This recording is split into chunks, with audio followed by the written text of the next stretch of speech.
Hay gente compatible con todos los órganos torácicos y abdominales.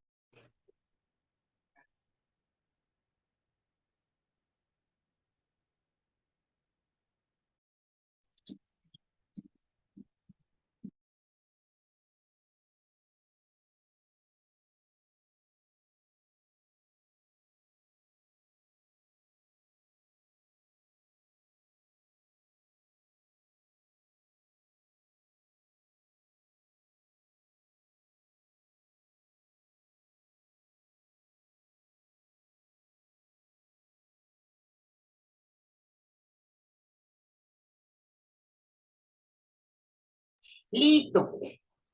Vamos a dar inicio a nuestro webinar del día de hoy. Es un gusto presentar a Ramón Garzón Garzón, que es nuestro invitado del día de hoy. Ramón, pues nos conocemos porque trabajamos en un proyecto común que fue o ha sido el concurso de Constructora Parque Central. Entonces es una persona que, él es el financiero de Constructora Parque Central y es una persona que conoce desde adentro, pues, cuáles son las vicisitudes de la insolvencia, pero adicional hizo una tesis de maestría en la Universidad de AFIT con una colega de él, que hoy no nos acompaña, pero pues Ramón es autor, coautor de esa tesis, y es una tesis que le va a pedir a Ramón que explique, pero para mí desde donde yo lo veo es que nos dice qué es lo que es común en términos financieros a las empresas en crisis. Entonces, eso puede servir para varias cosas, para el tema de identificar cuáles son las causales de la crisis o esas banderas rojas o ese semáforo en amarillo que uno debe tener presente desde el punto de vista empresarial, y también cuando uno como asesor de empresas hace el triage o hace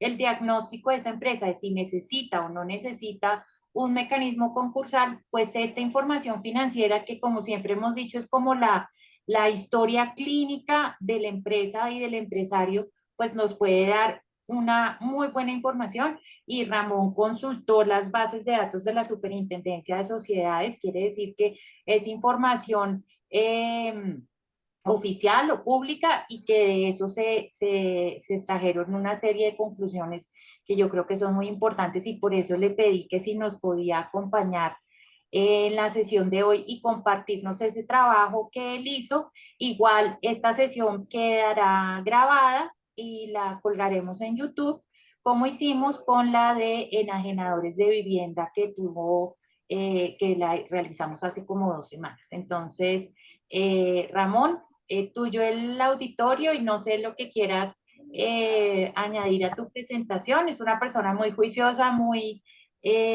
fijada en el detalle y muy estricta. Entonces, muchas gracias por acompañarnos.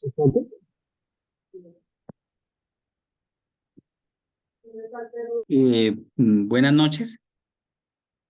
¿Me escuchan? Sí, Ramón, yo te escucho muy bien. ¿Sí? ¿Me confirman, por favor? Bueno, muchas gracias, Diana, por la presentación que haces, muy generosa tú de tu parte. Pues básicamente, como Diana decía, el interés esta noche es poder compartir con ustedes un trabajo de grado que se hizo en la maestría de Administración Financiera de AFIT en el año 2021. Básicamente lo que vamos a tratar de contarles esta noche es cuáles son las determinantes financieras del fracaso empresarial en Colombia. Eh, Me llamó la atención desde el punto de vista de la maestría este proyecto de investigación, fundamentalmente por lo que decía Diana, o sea, la organización en la que yo me encuentro en este momento laborando, en el año 2018 se acoge a la Ley de Organización Empresarial, a la Ley 1116 de 2006, y básicamente era muy interesante poder saber desde lo académico qué es lo que nos lleva a nosotros a esta condición, y poder saber exactamente desde lo financiero donde podrían haber existido alarmas que de pronto nosotros no vimos antes y hubieran sido muy valiosas verlas en su momento, y querer compartir con ustedes esta experiencia, que afortunadamente y gracias al acompañamiento de la oficina de Diana Rivera, ha sido una experiencia satisfactoria en medio de todo, en medio de todas las dificultades. Hemos podido salir adelante, ha sido confirmado el acuerdo, empezamos los pagos este año y tenemos un camino claro para poder nosotros ya salir de este proceso de, digamos, de insolvencia. Entonces, si me permiten, yo voy a hacer una presentación, me voy a apoyar en algunas diapositivas que hemos compartido. Entonces, ¿me permites, por favor, Diana, compartir, si eres tan amable? Sí, ya te habilité como coanfitrión.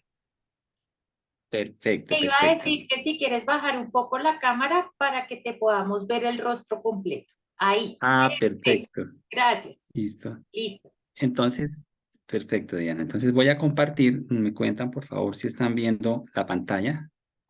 Sí, señor, ya la estamos viendo. Bueno, entonces básicamente, como les decía, es un trabajo de investigación de la Escuela de Administración EAFIT en la maestría de Administración Financiera en el año 2021. Y básicamente lo que nosotros estábamos buscando es explicar los determinantes financieros del fracaso empresarial en Colombia, basados en datos obtenidos del CIREN, de la base de datos que maneja la Superintendencia de Sociedades fundamentalmente, en un periodo de 24 años. O sea, nosotros hicimos esta investigación en los periodos comprendidos entre el año 1995 y 2018, toda vez que en el momento en que empezamos la investigación eran los datos que ya estaban como oficiales en esa base de datos. Entonces, estamos con base en información robusta. Estamos hablando de casi 500.000 estados financieros fueron analizados. Los estados financieros completos que están subidos en el CIREM, que es el sistema en la forma como los empresarios estamos entregándole a la Superintendencia de Sociedades la información regularmente, periódicamente. Básicamente lo que estábamos buscando era identificar por macrosector. ¿Qué macrosectores escogimos? El agropecuario, comercio, construcción, manufactura, minero, que está unido con hidrocarburos, y servicios, que está unido con transporte. Era identificar para esos macrosectores específicos y también para el consolidado de todos las variables financieras que determinaron el fracaso empresarial en Colombia en el periodo 1995-2018, 24 años de horizonte de tiempo, y establecer con cuánto tiempo de anticipación es posible predecir una situación de insolvencia. O sea, el trabajo, pues, es un trabajo académico que busca también que los empresarios que lo quieran acoger, que lo quieran tener en cuenta, que lo quieran considerar, sea para ellos una herramienta útil para poder identificar a tiempo cuáles son las variables que eventualmente me pueden llevar a un proceso de insolvencia. ¿Para qué? Pues para tomar las decisiones a tiempo, para tomar los correctivos a tiempo, para poder, en el caso de que efectivamente sea inevitable entrar a ese proceso de insolvencia, entrar en las mejores condiciones para hacer una proyección de caja en el tiempo que me permita contar con el capital de trabajo suficiente y poder con las obligaciones que adquiera ya dentro del proceso de organización empresarial, teniendo en cuenta que normalmente cuando se acogen los empresarios a este proceso, pues obviamente no van a tener de parte de los bancos nuevos créditos que les permitan tener el suficiente capital de trabajo. Entonces, básicamente, pues el capital de trabajo se toma de lo que son las cuentas por pagar, que quedan obviamente rezagadas en el tiempo. Digamos que para mirar algo de terminología que tenemos, el fracaso empresarial pues es la incapacidad de cumplir con obligaciones financieras, suspensión de pagos o un concurso de proveedores o presencia de pérdidas continuas. Ya la bancarrota es el resultado de una condición crónica, donde los pasivos superan los activos. O sea, realmente estamos hablando en bancarrota de un patrimonio negativo. ¿Qué hemos encontrado nosotros en la literatura? Digamos que las causas fundamentales son los malos manejos administrativos, efectos en la economía. Muchas empresas son cíclicas, ejemplo la construcción, dependen de cómo evolucione la economía, o transformaciones coyunturales del mercado o problemas de liquidez. Entonces, por poner un ejemplo, en transformaciones coyunturales de mercado, empresas dedicadas a hacer vivienda de interés social en Colombia, tenemos en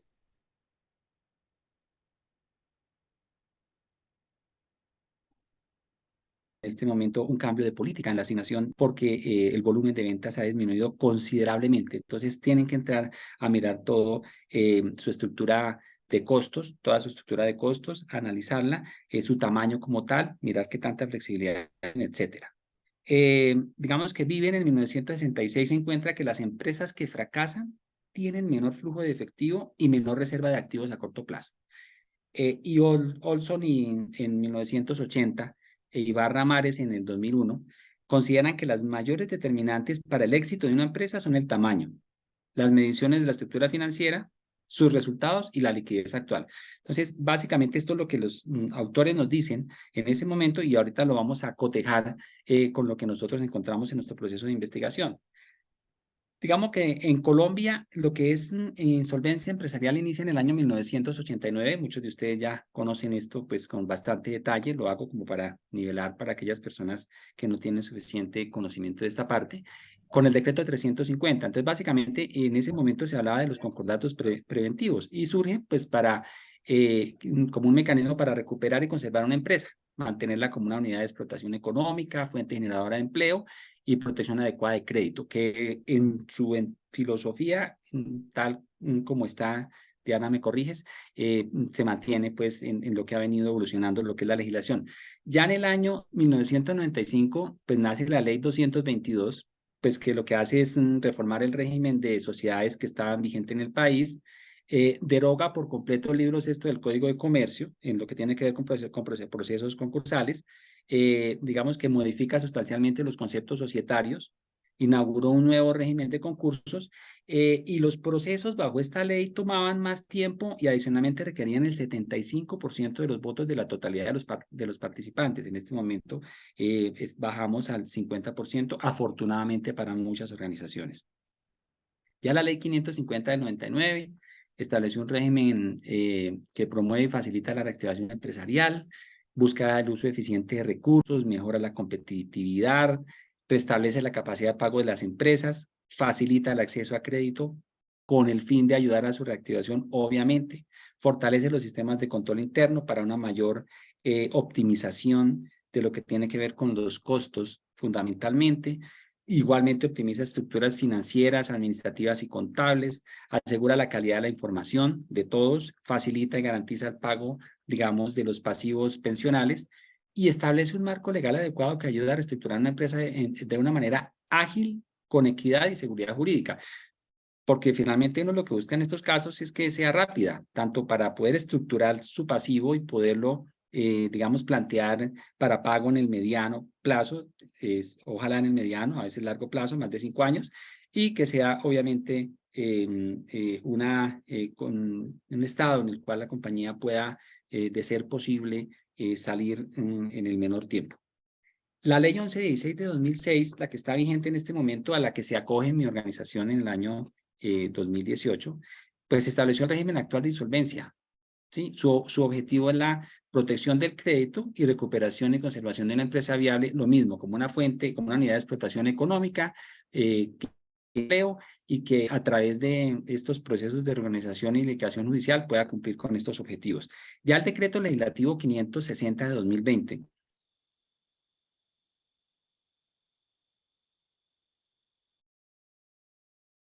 el que viene por efecto del COVID, pues adoptó faculta para que las solicitudes se tramiten de manera expedita por las autoridades competentes. En este caso, a través de este decreto legislativo, el juez del concurso no realizará auditorías sobre el contenido o la exactitud de los documentos, sino que deja esa responsabilidad al deudor, al contador y al revisor fiscal. Entonces, es de una manera mucho más ágil, se buscaba de todas maneras que estos tiempos no fueran antes, entendíamos el tema del COVID, ustedes lo saben, la cantidad de inconvenientes de índole financiero que esto generó, pero se buscaba un mecanismo que fuera más expedito que la ley 1116 de 2006, porque obviamente cuando se hizo esta ley 1116 en el 2006 no se pensaba en una situación coyuntural como la que fue el COVID 2019. Entonces la idea sí era generar estos elementos y efectivamente surtió efecto. Conocemos compañías en las cuales se acogieron a este decreto legislativo y que en este momento pues están en el proceso de reorganización empresarial. Básicamente, paso a contarles en que, digamos, lo que son los modelos que se utilizaron o los modelos que se vienen utilizando en este tipo de estudios. O sea, normalmente se considera una base de datos robusta, fiable, depurada, y con base en esta base de datos se busca, digamos, poder conocer cuáles son los elementos financieros, cuáles son las determinantes para que una compañía haya tenido que entrar a un proceso de insolvencia. En este caso hay varios modelos, no me voy a detener mucho en ellos porque pues no es el objetivo, pero básicamente para nombrárselos apenas. Y básicamente lo que se busca con esto no es, digamos, buscar el mejor modelo, sino buscar las mejores determinantes. Sin embargo, dentro de los modelos que estudiamos, pues escogimos el modelo que más se acoplara y que mejor nos permitiera tener cumplir nuestro objetivo, que era poder conocer con bastante fiabilidad desde lo estadístico, desde la significancia estadística, qué variables efectivamente explicaban o no la quiebra. Entonces, nosotros de estos modelos escogimos una regresión logística, donde básicamente una regresión logística es que convierte variables cualitativas en variables cuantitativas. Finalmente, lo que se hace es que buscan determinar una serie de variables, pasarlas a un modelo estadístico donde me dice si esas variables explican o no la quiebra. Entonces, básicamente, son variables de diferente índole, como lo vamos a ver. Algunas son de liquidez, algunas son de solvencia, algunas son de rentabilidad, y simplemente se le pregunta al modelo si efectivamente esas variables son capaces de explicar la quiebra o no son capaces de explicar la quiebra, o son capaces de explicar la quiebra en qué porcentaje, con qué porcentaje de error, o sea, qué robustez tiene y qué significancia estadística tienen los errores respecto a lo que estamos buscando. Hay otros, digamos, hay otros modelos. Hay un modelo de análisis discriminante multivariado donde simplemente me dice, me clasifica las empresas que están en quiebra y las empresas que están sanas. O sea, realmente no nos aporta mucho en este caso. Hay modelos aditivos generalizados. Técnicas de inteligencia artificial se están utilizando bastante en este momento, se han puesto de moda, en las nuevas investigaciones se están usando y han demostrado ser muy robustas. Frente a lo que son las técnicas convencionales. Se necesitan menos suposiciones, se necesitan menos suposiciones de linealidad, de normalidad de los datos y realmente da unos modelos predictivos con más exactitud. Yo creo que estas se van a venir desarrollando en las próximas investigaciones, las técnicas de inteligencia artificial, que son muy valiosas en este caso, ni más faltaba, y obviamente eso es lo que uno busca como investigador, que efectivamente obtenga resultados completamente fiables con unos porcentajes de error mucho más pequeños. Modelos de ecuaciones estructurales, análisis de senderos, análisis factoriales, pero como les decía, no me voy a detener mucho en estas metodologías, sino quería contarles que existen muchos métodos, pero que nosotros finalmente con un acompañamiento que tuvimos de nuestro director de proyecto, pudimos determinar que efectivamente este modelo de regresión logística era el modelo más apropiado para nuestra investigación. ¿Qué se había hecho hasta nuestro estudio? O sea, en literatura, ¿qué se nos decía? Que básicamente las variables seleccionadas en otros estudios, las más comunes son rentabilidad, liquidez, solvencia y gestión. Esas son las que normalmente se utilizan en los diferentes estudios. Hay una coincidencia en estas variables. Ya miraremos cuáles de estas variables efectivamente aparecieron en nuestra investigación y cuáles no son tan determinantes para el caso que nos ocupa, que es el caso colombiano, que son nuestras empresas en este horizonte de tiempo de 24 años, porque obviamente estos estudios son a nivel internacional. ¿Qué hicimos nosotros? Como les he venido comentando, tomamos los datos del Sistema de Reporte Empresarial de la Superintendencia de Sociedades, es el SIREM. Ellos recopilan información financiera anual de sociedades comerciales, unipersonales, sucursales de empresas extranjeras que reportan, que de reportar a la Superintendencia de Sociedades.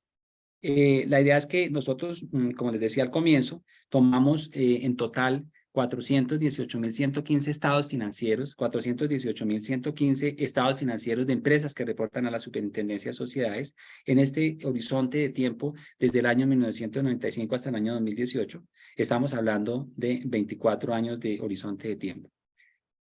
miramos de esas, ¿cuáles entraron a fracaso empresarial? Aquí estamos viendo que entraron a fracaso empresarial 8.503 empresas, es decir, que entraron el 2% de las empresas. Y básicamente lo que hicimos es saber cómo es ese porcentaje en todos los años, desde 1995 hasta el año 2018.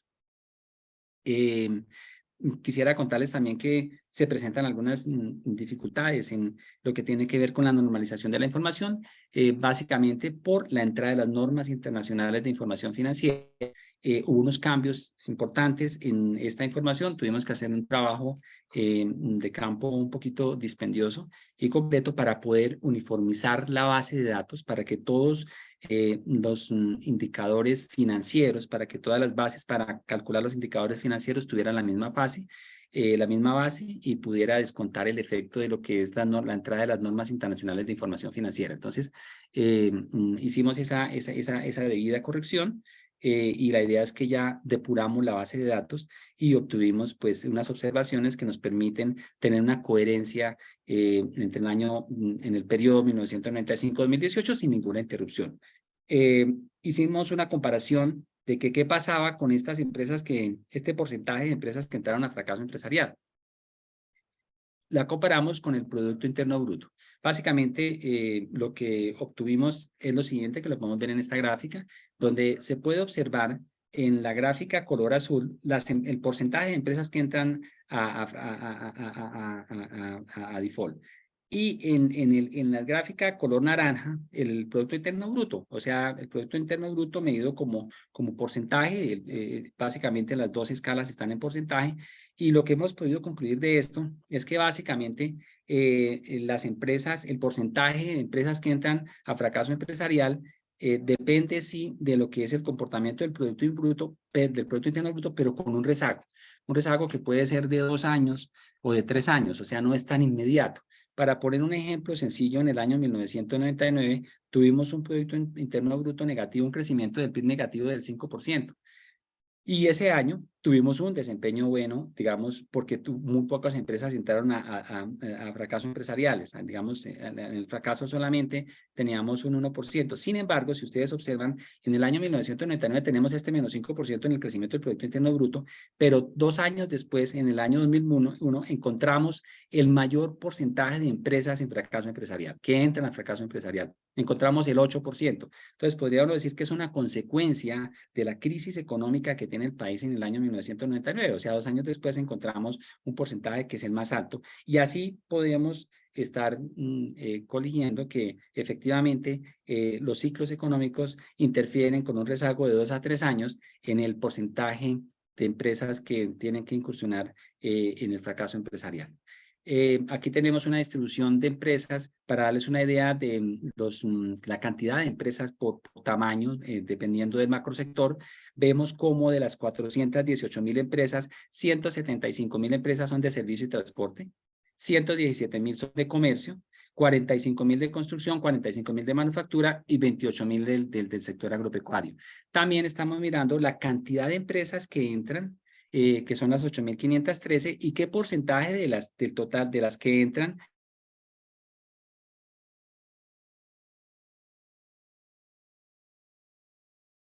representan cada uno de estos sectores, transporte, que el 23.4 es de comercio, claro, porque entren muchas de servicio y transporte, lo que pasa es que hay muchas, entonces de las 8.513, 3.300 entran de servicio y transporte, pero es que hay 175.000. Entonces podemos ver cómo en la medida en que aumenta la base, la cantidad de empresas, pues también aumentan las que entran a fracaso, y eso pues obviamente aumenta el porcentaje respecto al total. Entonces vemos que servicios y transporte son las que más entran a fracaso empresarial, le siguen, como les decía hace un momento, comercio, posteriormente manufactura. Esa es, digamos, como la base inicial de lo que son los macrosectores que iríamos a analizar. En cuanto a variables seleccionadas, ¿qué hicimos? Nos apoyamos en literatura, en la experiencia, etcétera, y consideramos que las variables que deberíamos analizar son las variables de liquidez, lo que es el ciclo operacional, apalancamiento, financiación propia, solvencia, tamaño, activos e ingresos y rentabilidad periódica. El tema tamaño es importante, pensábamos que no, y finalmente, adelantándome un poquito a las conclusiones, las empresas grandes tienen una probabilidad menor de fracaso empresarial. El tamaño sí es significativo. Aquí tenemos las variables y los ratios utilizados en la investigación. Entonces, como les decía, tenemos los índices que ya establecimos y con base en los índices tenemos unas fórmulas que aplicamos, algunas fórmulas con logaritmo natural, porque realmente por efecto de escalas, o sea, realmente teníamos que manejar escalas que fueran similares, entonces en algunos casos tuvimos que irnos al logaritmo natural. Muchas veces las funciones logarítmicas nos permiten hacer unas correlaciones mucho más exactas y mucho más precisas y nos permiten dar unos órdenes de magnitud con una mayor certeza y con una mayor significancia estadística. Entonces, aquí tenemos las fórmulas y rápidamente les cuento las que sí empiezan a explicar lo que es el fracaso empresarial. Una de las variables que encontramos, el disponible sobre ventas, o sea, lo que es el disponible, lo que es el cash, lo que yo puedo tomar rápidamente en mi organización, sí influye en lo que tiene que ver con el fracaso empresarial. Es significativa para explicar el fracaso empresarial. El activo corriente sobre el activo total. Importantísimo el activo corriente. O sea, no dejar que las empresas, digamos, tengan activos inmovilizados. Muchas veces los empresarios cometemos el error que inmovilizamos activos. Compremos este lote que ese con el tiempo se engorda, pero sí es que yo necesito la liquidez, yo no necesito esa rentabilidad de ese lote en 5 años, porque si no tengo la liquidez, de pronto tengo que entrar a un fracaso empresarial o acogerme a una ley de organización empresarial. Un ejemplo sencillo. El activo corriente sobre el activo total, esa proporción sí explica una quiebra.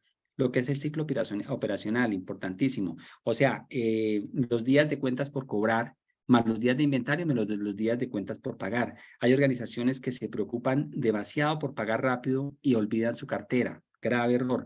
Es al contrario, es mucho mejor, digamos, pagar despacio y cobrar muy rápido. En esto nos dan cátedra los almacenes de cadena que cobran prácticamente de contado y pagan a sus proveedores a 2 o 3 meses. Este ciclo operacional es importantísimo y sí explica mucho lo que es el fracaso empresarial.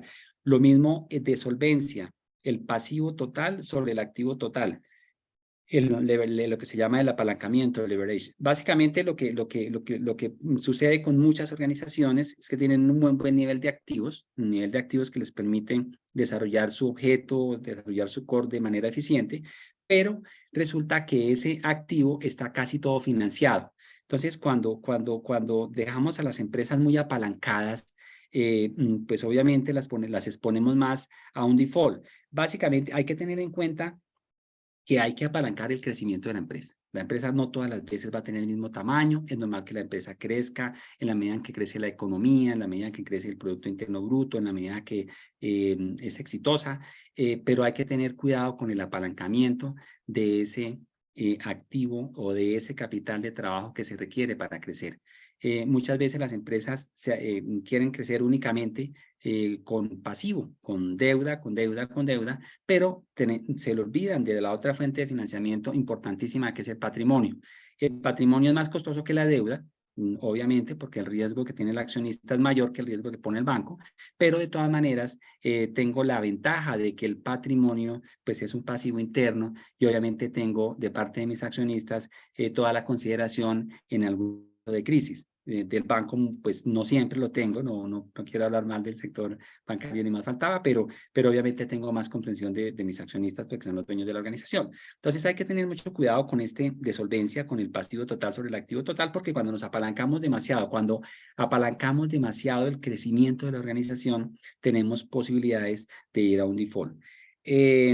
Lo que es el activo total, lo que les decía hace un momento, nosotros logramos explicar esta variable, es una variable que es muy difícil de coger, entonces decidimos hacerlo a través del logaritmo natural, o sea, lo hicimos con base en el logaritmo, la deflactamos un poco y sí, explica muy bien también el caso empresarial. Empresas muy grandes, muy pocas veces están entrando a ley de quiebras. Las empresas pequeñas son más proclives a una quiebra. Entonces, el tema de activo total sí explica es una de las determinantes que explica la quiebra. Los ingresos operacionales también, casi tal vez porque está, digamos, relacionado con el activo total. O sea, si es una empresa robusta, si es grande, si tiene un activo grande, obviamente el administrador financiero y el gerente tienen la obligación de generar réditos con base en el tamaño del activo. Tienen la obligación de generar ingresos operacionales, están muy relacionadas, y los ingresos operacionales también explican, digamos, los ingresos operacionales también explican la quiebra. De rentabilidad tenemos dos, básicamente, lo que es la utilidad neta sobre el activo total, el ROA. Esta utilidad neta sobre el activo total también explica otra variable que es significativa, y lo que es la utilidad neta sobre el patrimonio, o sea, el ROE, o sea, la rentabilidad sobre el equity, también explica la quiebra. Estas son las variables que son significativas con base en el planteamiento que nosotros hicimos. Fundamentalmente, pues este es un estudio, digamos, empírico. Es un estudio que se basa en prueba y error.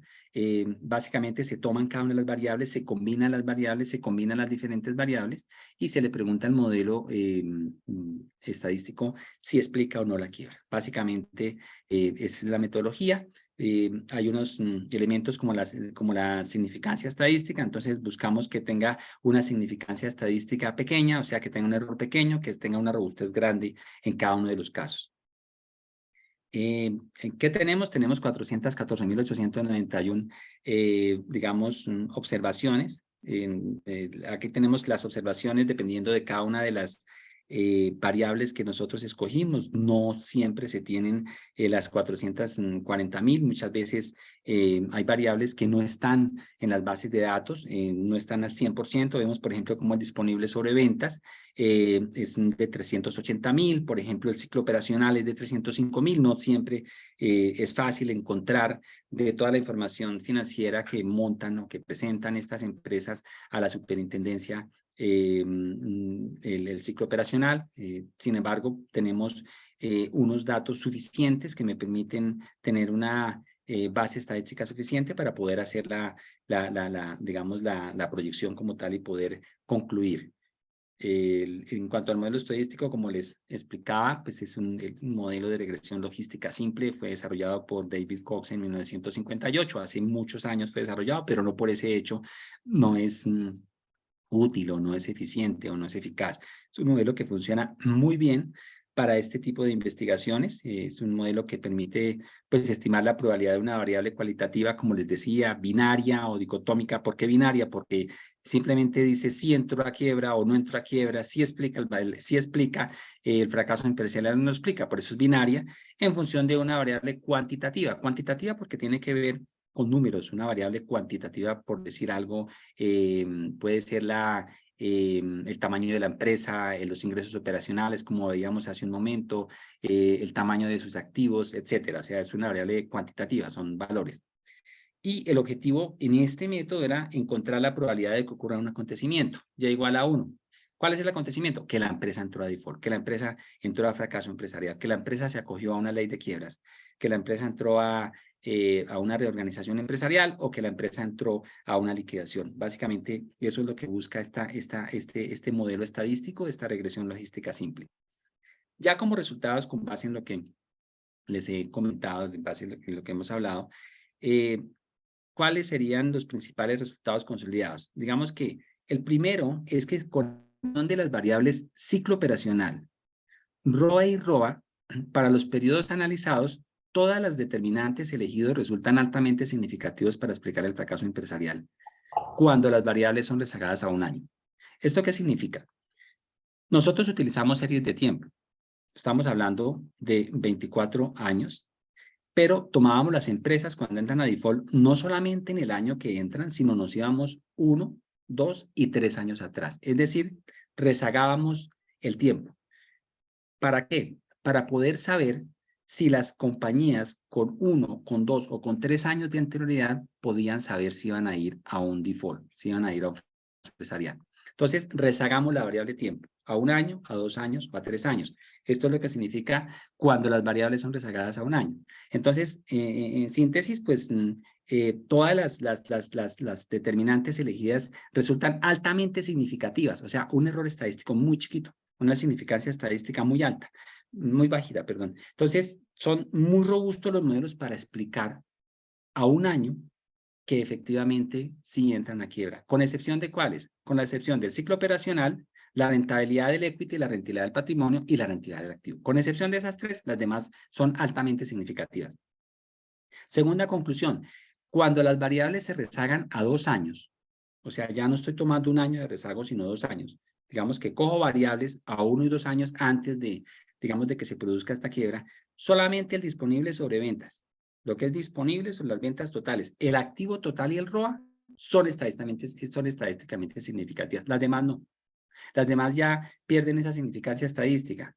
¿Esto qué quiere decir? Esto es una gran conclusión de la investigación, es que nosotros muchas veces vemos, o hay algunos autores que lo han podido determinar de alguna manera en sus proyectos de investigación, de que pueden adelantarse y 3 años antes saber si van a ir 2 años después a quiebra o 3 años después a quiebra. Realmente no es lo que está pasando, o sea, no es lo que nos está dando la investigación.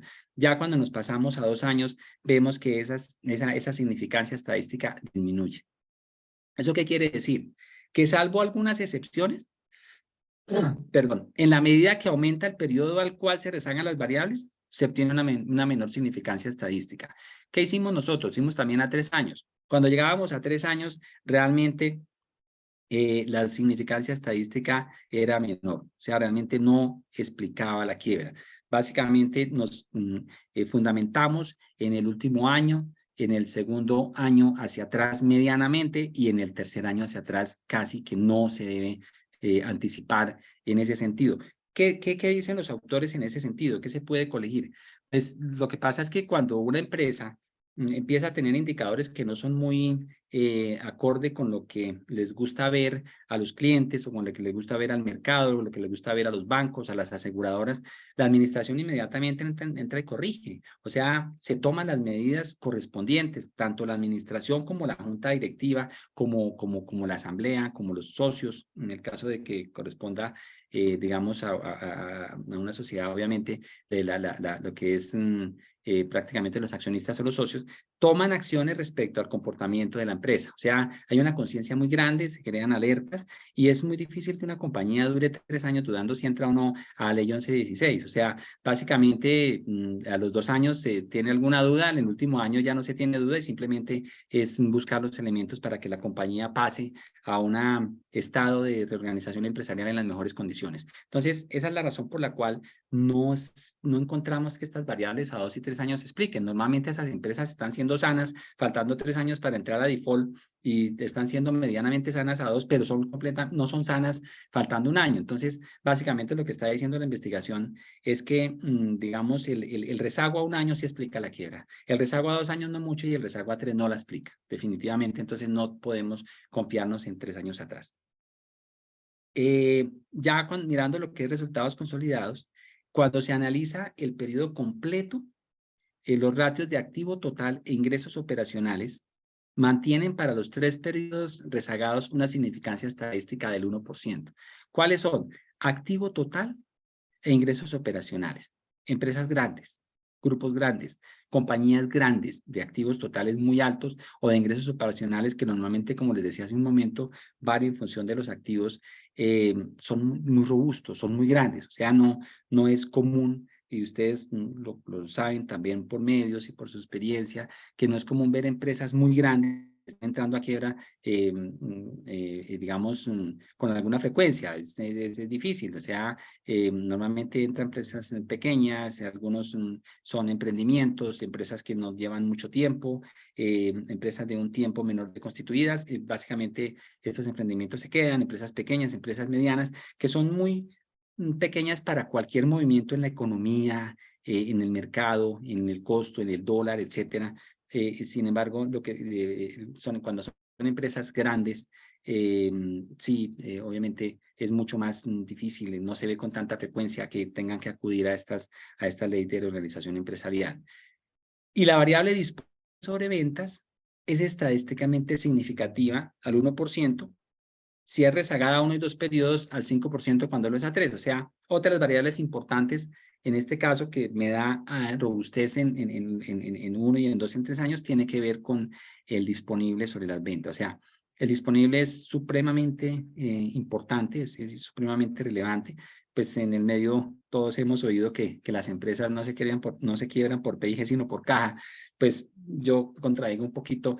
Yo digo que sí en el muy corto plazo, o sea, obviamente yo con la caja salvo la empresa, pero si no tomo, digamos, los correctivos necesarios en lo que tiene que ver con la estructura, con lo que es los ingresos como tal, con la estructura de costos, etcétera, pues la compañía tarde que temprano terminará en quiebra. Entonces, el hecho de que yo tenga un disponible sí me permite tener por lo menos un margen de seguridad, me da unos periodos de tiempo para poder efectivamente tomar medidas necesarias y evitar que la compañía tenga que entrar en una ley de quiebras.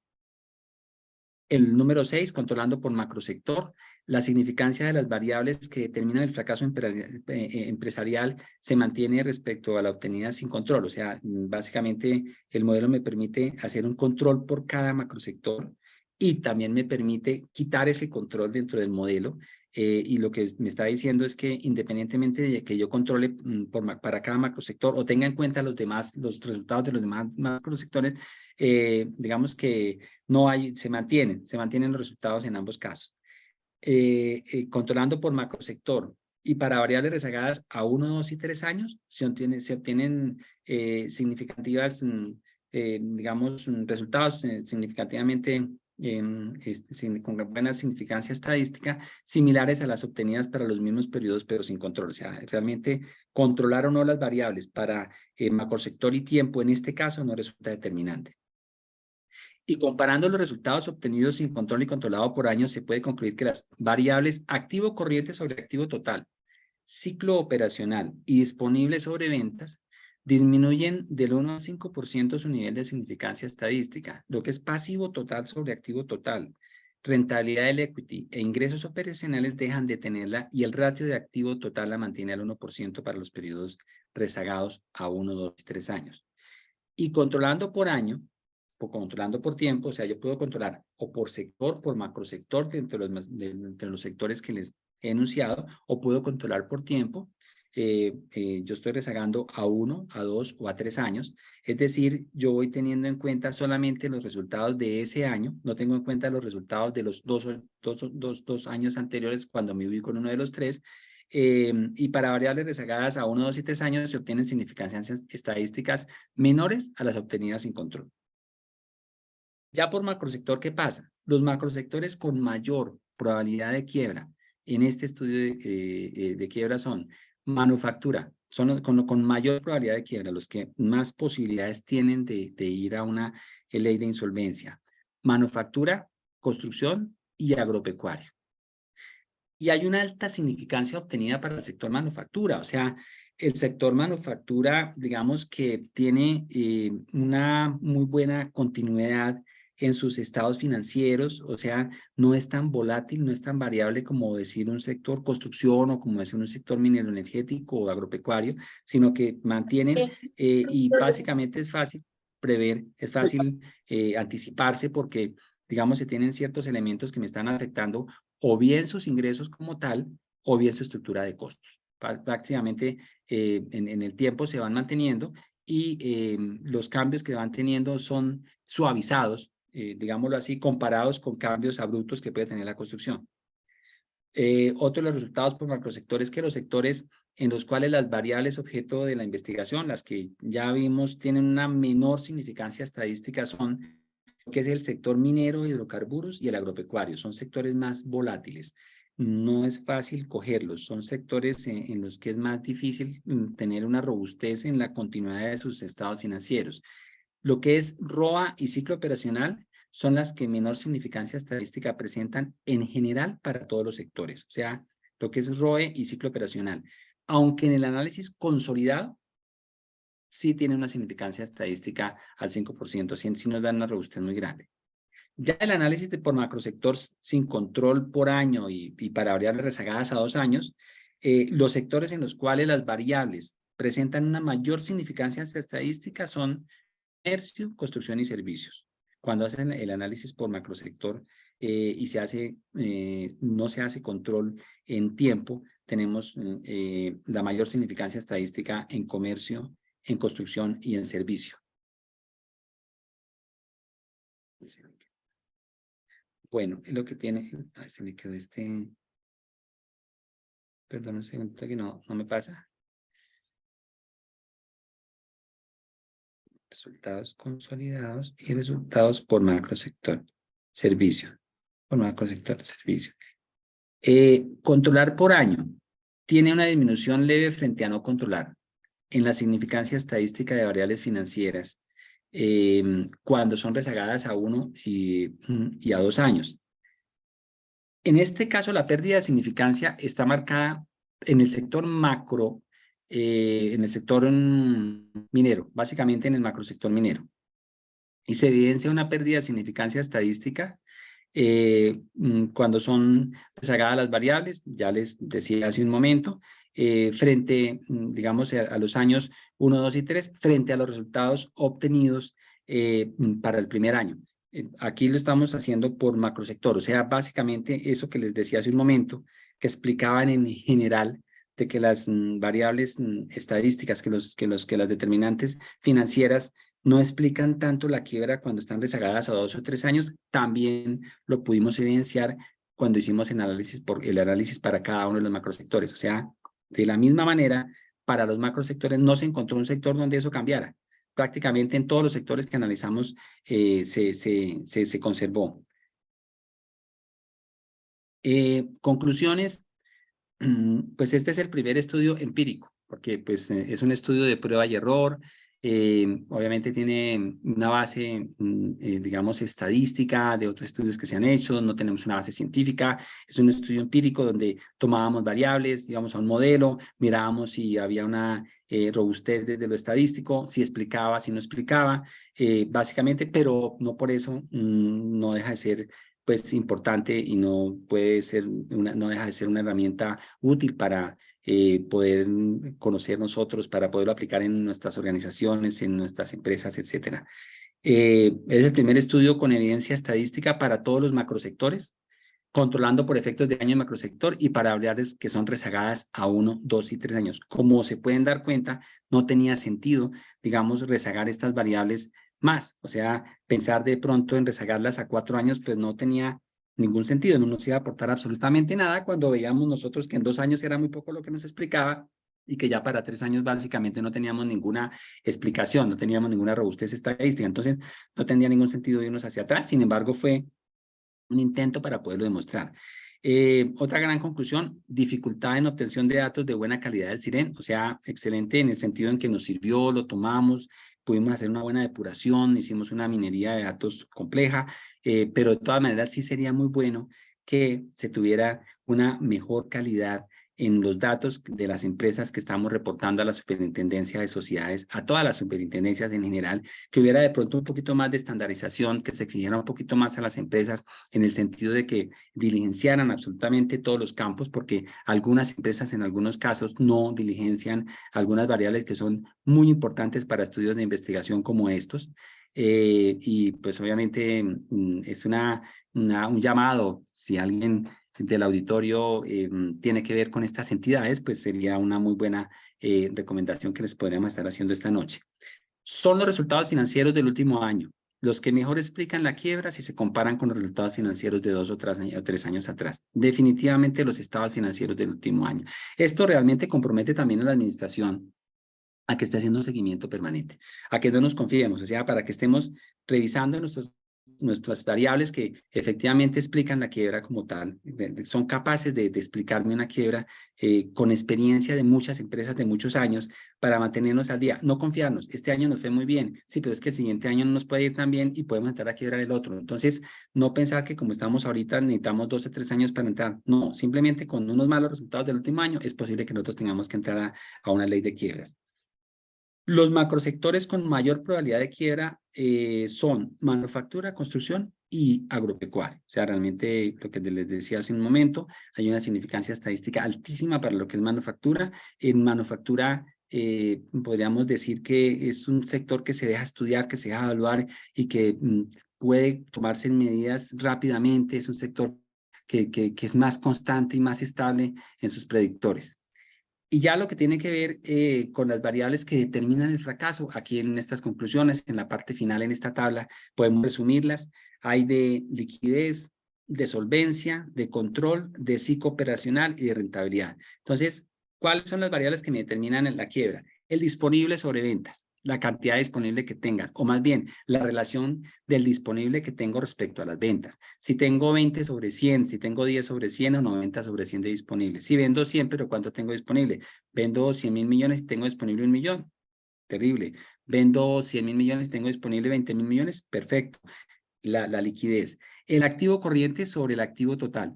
Digamos lo que les decía hace un momento, importantísimo tener un buen activo total, pero que sea productivo. De nada me sirven activos inmovilizados. Y es muy importante y es clave para los administradores financieros que identifiquen, digamos, estos activos inmovilizados. Estos activos inmovilizados son supremamente peligrosos porque me ponen un ROA muchísimo más lento, me obligan a pagar gastos financieros, no son productivos, se me quedan indicadores importantes como la utilidad antes de impuestos, etcétera. Es clave identificar cuáles son los activos que tengo inmovilizados, que no son productivos, y simplemente sacarlos, realizarlos, disponerlos, sacarlos, venderlos, para poder tener una muy buena relación digamos, de lo que tiene que ver con el activo corriente sobre activo total. La solvencia, el pasivo total sobre el activo total, lo que les decía también a lo largo de esta charla, es muy clave poder entender que la compañía tiene que tener una buena estructura financiera. ¿Qué es la estructura financiera? ¿Qué tanto de lo que debo es qué tanto de lo que debo es pasivo y qué tanto de lo que debo es patrimonio? O sea, por lo menos un 50% sería muy sano, que del total de mis activos el 50% sea pasivo y el 50% sea patrimonio. Muchas empresas se apalancan demasiado, encuentran apalancamientos de más del 90%. Hay empresas que tienen apenas, digamos, un activo de 10 y tienen, tienen activos de 100, tienen un patrimonio de 10 y tienen un pasivo de 90, peligrosas. Empresas que empiezan, se ve también en el estudio, digamos, empresas que empiezan a endeudarse paulatinamente, que empieza a ver este indicador de pasivo total sobre activo total y realmente se da cuenta cómo van desmejorando en el tiempo. Hay que tener mucho cuidado con ese indicador de solvencia, hacer una gráfica, poderlo monitorizar y saber exactamente qué está pasando con el pasivo total sobre el activo total. Empresas que empiezan a endeudarse y empiezan a tener créditos baratos, a incrementar sus créditos de tesorería, empiezan a crecer con deuda, peligroso. Debe crecerse, pero con patrimonio también. Tener cuidado también con este indicador de solvencia de pasivo total sobre activo total, porque muchas veces las empresas son exitosas y los accionistas determinan es sacar, digamos, dividendos cada año. O sea, no la dejan para el crecimiento natural de la empresa, ni para expansiones, ni para futuras líneas, sino que empiezan a sacar esos dividendos porque les parece que es un buen negocio y resulta que se apalancan demasiado y cuando suben los créditos, como en este caso, por ejemplo, que están manteniendo unas tasas altas, los gastos financieros suben demasiado, la utilidad neta disminuye y compromete el disponible, que es el indicador de liquidez, el primero de los indicadores, que es el indicador de liquidez de los que les hablaba hace un momento. Básicamente eso es solvencia. Yo le pondría especial atención a este indicador de solvencia. Es clave. No dejar endeudar mucho las compañías, mantener un activo, un nivel de patrimonio suficiente para que no dependa demasiado de lo que es los bancos como tal, para no dejar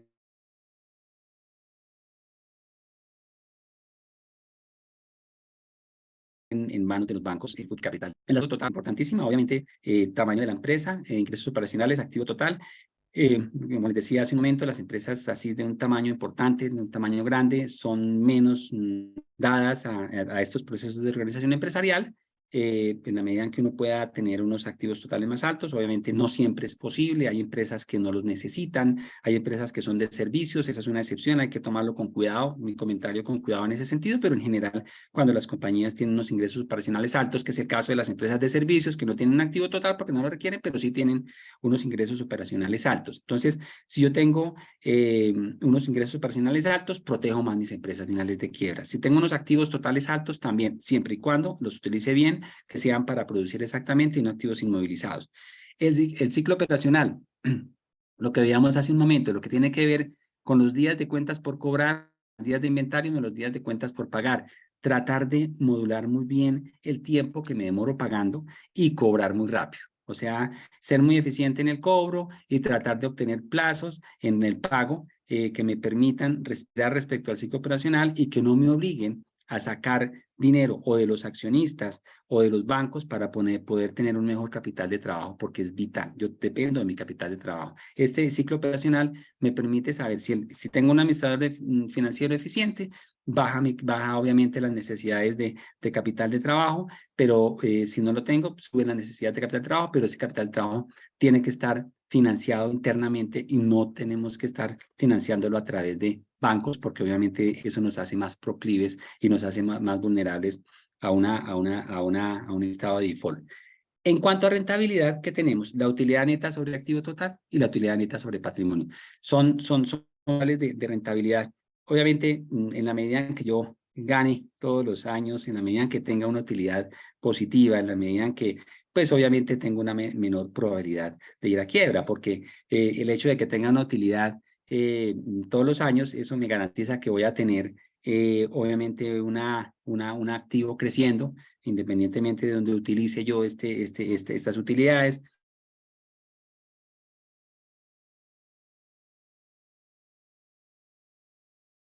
A menos que decida repartir las utilidades todos los años, pues obviamente la compañía se nos queda quieta en ese sentido y la estoy dejando desprotegida en alguna eventualidad. Recomendación, siempre tengamos una reserva, o sea, no trabajemos al día, pensemos que nos puede pasar algo, tengamos activos que si bien es cierto están quietos, son muy fáciles de realizar, que los puedo realizar en cualquier momento, sin este castigo que muchas veces pasa por volver activos líquidos.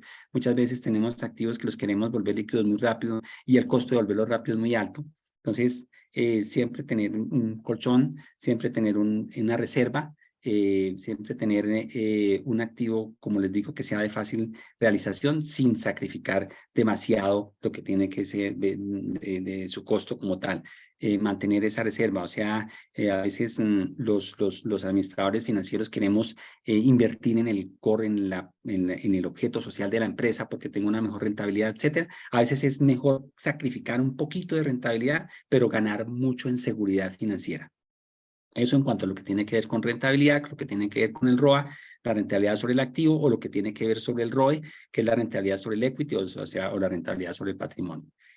Y a través del modelo de regresión logística Logit, es posible estimar mejor la probabilidad de una variable cualitativa binaria o dicotómica en función de una variable cuantitativa. Y en esto, reitero, pues de todos los modelos estadísticos,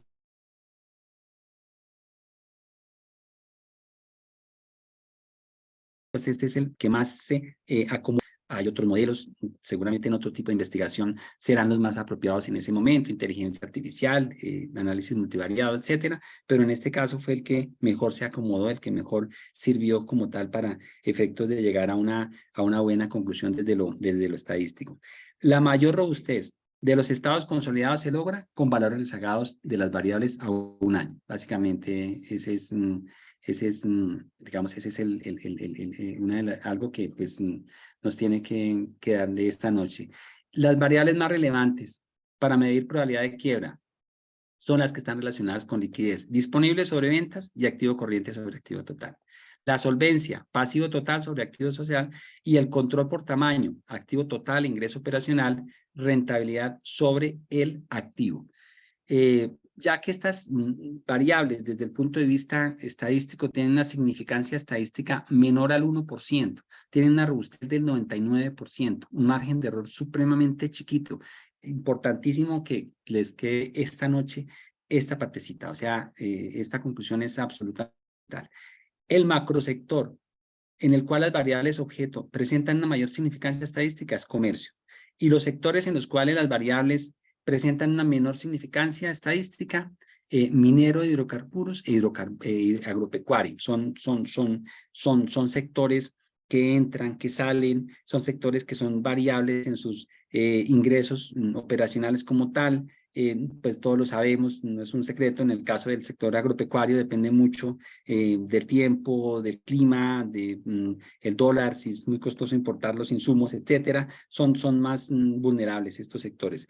Las variables de rentabilidad de patrimonio, el ROE y ciclo operacional son las de mercancía en general para todos los sectores, aunque en el análisis consolidado son significativas. Se recomienda a las entidades encargadas de la información estadística propender por la calidad y estandarización a través del tiempo de la información financiera. Y para investigaciones futuras que tengan como base estadística datos del CIREN, se recomienda llevar a cabo una revisión exhaustiva a fin de poder depurar y homogeneizar los datos seleccionados antes de su procesamiento de los modelos seleccionados. O sea, la idea es que pues para nadie es un secreto que si yo tengo unos datos que no están bien depurados, los resultados obviamente no son resultados fiables. Importantísimo hacer una buena depuración de los datos como tal, hacer una buena homogenización de los datos para poder tener unos resultados que sean fiables, que se puedan presentar, que puedan ser tomados por la empresa privada, que puedan ser tomados por instituciones o de base para futuras investigaciones. Básicamente, pues esas son las conclusiones, esa es la presentación, es el trabajo que hicimos. Es una buena oportunidad para muchos estudiantes también de posgrado, de maestría que quieran continuar con esta línea de investigación, nos parece valiosísima. Y pues nuevamente le doy las gracias a Diana por la oportunidad que me da esta noche. Ella siempre ha estado muy pendiente de este proceso de investigación desde el primer momento. Cuando tuve la idea me animó muchísimo, me permitió tener contactos en la superintendencia con personas que manejan este tipo de información y pues me hizo un acompañamiento permanente, como pues todos sabemos las calidades en este tema que tiene Diana y todo lo que ella nos puede seguir aportando. Diana, muchas gracias y a todos ustedes muchas gracias por la atención. No, Ramón, muchísimas gracias. Yo les había compartido la tesis, yo creo que es muy importante este tema, porque siempre decimos, oiga, pero ¿por qué tienen que llegar las empresas a crisis? Yo anoté varias cosas. Uno es que si uno mira el total, no hay tantos concursos, porque solamente el 2% del total de las empresas llegan a insolvencia. Entonces, uno podría decir, o toman las medidas adecuadas y evitan la insolvencia, o no acuden a la insolvencia y simplemente bajan la persiana y cierran y se acabó el tema. Pero yo creo que eso tiene también que ver como con la concepción, desde lo personal, ¿cierto? Que yo siempre pregunto, les hago la pregunta, si alguien les deja de pagar alguna obligación, ¿usted qué se imagina? ¿Que por qué no le paga? Y hagan el ejercicio y la mayoría de personas contestan porque no quiere. No contestan porque no puede. Siempre hay una preconcepción que el que no paga es porque es incumplido, porque me va a hacer conejo, lo que sea.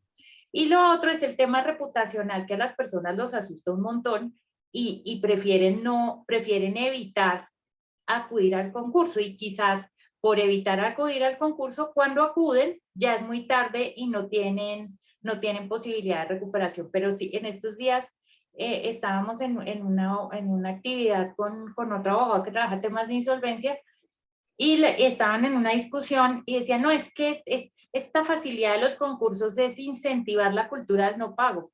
Y yo decía, ¿cuántos concursos hay? Es que si el concurso fuera lo que facilita la cultura del no pago, pues díganme cuántos hay. Y la verdad es que no son tantos. Ni en el ejercicio de ustedes, ni el de personas naturales no comerciantes tampoco. Yo tenía acá otra reflexión y es lo interesante del análisis del retraso que tú explicabas, Ramón. Si vemos los indicadores a un año, ahí se pueden ver, pero si son 2, más o menos, y 3 ya no se ven. Entonces, no sé si eso tiene relación, que tú lo decías, con el tema de los administradores, el tema de tomar decisiones para el saneamiento de esas dificultades, porque la ley dice que son para que la asamblea tome medidas para corregir esos riesgos de insolvencia, son 18 meses, ¿cierto? Debe tomar dentro de ese lapso de tiempo las medidas. No es que den resultados las medidas, porque a veces se confunden los 18 meses con que den resultado. Entonces, pero yo ahí tenía otra pregunta, ¿será que las cifras sí son del todo sinceras? Bueno, más allá del tema de que no se tiene el acceso a la información, Porque es que yo no sé, uno ve a veces que uno llega, a algunas empresas no, a algunas empresas sí, pero a veces en la contabilidad no son tan sinceras, ¿sí? Y es precisamente, pero yo creo que ahí está el otro lado, uno no puede legislar para la mala fe, como lo decía alguien, sino pues para la buena fe, pero el tema de la sinceridad de las cifras, el que toman medidas oportunas, ¿cierto? Lo que decías tú, Ramón, y lo otro es el tema de lo que pide el mercado, ¿sí? De lo que pide el mercado frente a las empresas en cuanto a citas y a proyecciones, ¿no? Hay algo que dice que le prestan la plata a los que no lo necesitan, que eso sí tienen crédito, y los que sí la necesitan, pues no tienen porque las cifras no les dan. Pero pues obviamente las entidades financieras manejan recursos del público y no pueden simplemente ponerse a prestar la plata, a repartirla, pues porque no es de ellos. Entonces, no sé si tú que en el caso de Parque Central fue bien particular porque hicimos primero un simulacro de insolvencia y ustedes salieron al otro lado, se recuperaron y después a los 2 años dijeron, sí, nos tenemos que ir al mecanismo concursal. Tú desde la experiencia y que estuvimos en un encuentro hace unos días con varios empresarios que han pasado por insolvencia, ¿tú cuál sería el consejo que uno le daría de empresario que ya pasó por la insolvencia y que está ya bastante avanzado? ¿Cuál sería ese consejo? Y también para los que estamos acá, que somos asesores de empresas, asesores a veces de acreedores financieros, aquí hay personas que trabajan en el sector financiero también, ¿cuál podría ser? Y con Sí, toda o la sea, investigación que hiciste. digamos, estaría orientado, digamos, normalmente los empresarios, ¿qué hacemos? Normalmente los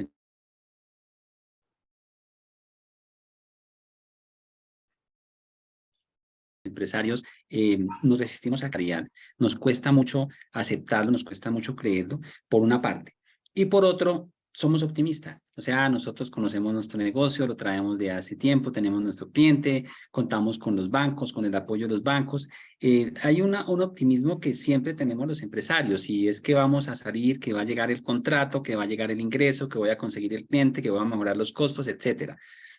Y eso es bueno tenerlo, porque eso hace que muchas veces las empresas no tengan que acudir a estos mecanismos y simplemente pueden solucionar sus temas. Sin embargo, llega un momento en el cual es mucho más valioso sentarse, sincerarse y poder colocar sobre la mesa la situación y entrar oportunamente en el debido momento y con una buena asesoría al proceso de organización empresarial. Como veíamos, Diana, en la charla que tuvimos con otras empresas que también tuvieron que acogerse a la ley de organización empresarial, es una tortura, o sea, empieza a ser muy difícil no cumplir porque estamos acostumbrados a cumplir, porque tenemos una reputación, empieza a ser muy difícil y si nos esperamos demasiado y no tomamos a tiempo las medidas y no tomamos a tiempo la decisión, seguramente vamos a tener que entrar no a una ley de organización empresarial, sino ya a una liquidación judicial. Entonces, la recomendación es que tengamos ese juicio, que muchas veces seamos muy sinceros, que nos sinceremos en todo el sentido de la palabra, que hagamos escenarios, proyectemos escenarios, que busquemos una asesoría de alguien que conozca el tema, que ya haya tenido esta experiencia con otros empresarios y que se tome una decisión. Muchas veces la mejor decisión es acogerse a la ley de la organización empresarial. Esto salva a la empresa. Muchos empresarios tienen unos temores muy grandes, como ustedes lo saben, pero finalmente es una excelente oportunidad. Hay una ley que me protege, que me manda un salvavidas, que me permite pasar mis acciones.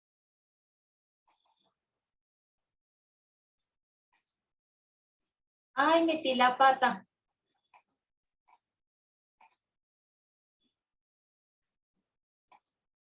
Un segundo. Es que alguien estaba hablando, intenté apagarlo y ya. Ya, Ramón. Bien. Entonces, ese es eso, básicamente, Diana, es poder dejar muchas veces excesivo optimismo, ser realista en este caso, y poder hacer una muy buena estructuración, unas buenas proyecciones y admitir que efectivamente tengo que hacer uso de la ley de organización en su debido momento. Esto al principio es un poquitico duro, no es lo que uno espera, no es lo que uno quisiera, no es lo mejor, pero muchas veces es lo que me permite salvar la organización de una liquidación judicial. muchas empresas que entran a la organización empresarial se salvan. O sea, el porcentaje de las empresas que salvan es muy alto. Entonces, la recomendación sería que lo hicieran a tiempo, que buscaran la asesoría correspondiente, que no tuvieran miedo y que se acogieran debidamente al mecanismo y a la ley, que eso les va a permitir poder el empleo, la empresa comunidad productiva, como veíamos, y en un corto tiempo, si las condiciones se dan, estar nuevamente en la senda de la recuperación de la organización. Muchas gracias, Ramón. Nuevamente, no sé si alguien quiere hacer alguna pregunta o algún aporte de los que todavía nos están acompañando. No sé, creo que no. Todo ha quedado muy claro. Vamos a compartir la grabación por YouTube. Y si nos compartieran las diapositivas sería buenísimo para que la gente pueda repasar. Claro que sí, Diana, con mucho gusto. Claro que sí, Diana, Los indicadores, yo estaba pensando, esos son para el triage, que uno hace las preguntas, bueno, ¿cuál es su ROA? ¿Cuál es sí? ¿Cuáles son esos indicadores? Y si está por debajo o por encima, ahí eso ya es una lucecita roja para efectos de saber qué se debe hacer. De acuerdo, Diana. Excelente. Muchas gracias Para a el triage todos. me parece espectacular utilizar los indicadores que se están, digamos, enunciando en las conclusiones. Sí, me parecieron fantásticos. Muchas gracias, Ramón. Muchas gracias a todos por Con mucho acompañarnos. gusto, Diana, muy amable, y a todos muchas Chao, gracias por la atención. gracias. Chao. Bueno, que estén muy bien. Bueno, hasta luego.